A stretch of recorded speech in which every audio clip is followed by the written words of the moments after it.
Hi, I'm Kaylee, a licensed counselor and certified career counselor at the Lookout Point, and I want to share with you another metaphor today about anxiety, actually, because that's one of the areas that I specialize in, and I often find that using pictures to describe what we're going through can be a really good way not only to help others understand what we're struggling with, but also give us some practical ways to address those struggles. And so when I talk with people about anxiety, I often talk about it in terms of a water tank, which I know if we're talking about anxiety, the thing that none of us want to think about is being trapped in a small box with water rising. But a lot of times that's what anxiety feels like. It feels like we're in this water tank and the water level's going up. And if it's down at our knees, we may not like being in a box, but we're probably not thinking a whole lot about the water. As the water level rises, it starts to get up to our chest, our neck, our chin, and all of a sudden, it only takes like a tiny amount of that water for us to suddenly feel like we're drowning. And I think a lot of times that's what anxiety feels like or stress feels like. We start with kind of a baseline where the water's pretty low for us, and honestly at the end of each day it's probably going down just a little bit with things like sleeping and eating healthy, like the natural things that we can do for ourselves often can lower that water level back down to manageable.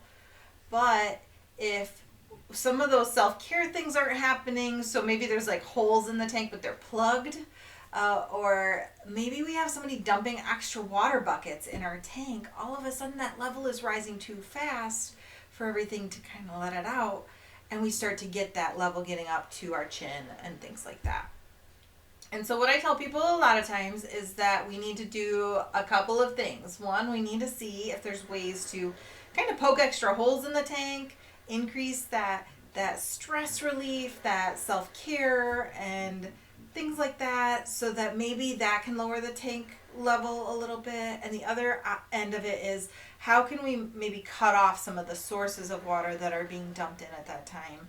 Maybe we're committing to too many activities and we need to put a pause on some of them.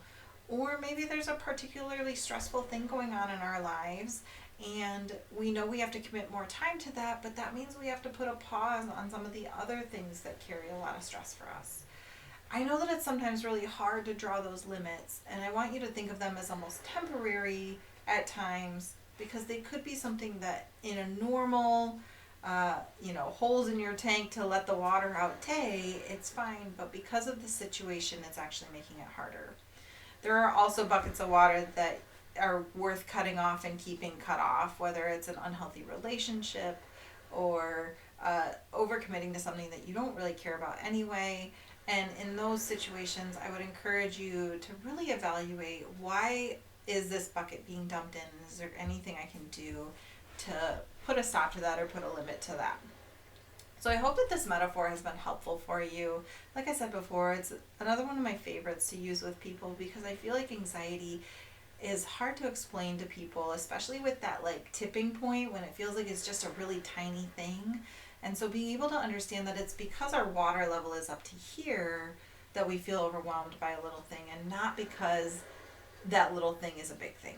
So if you have any questions or if you've liked this video, please let me know in the comments. Until next time, please take care. Bye.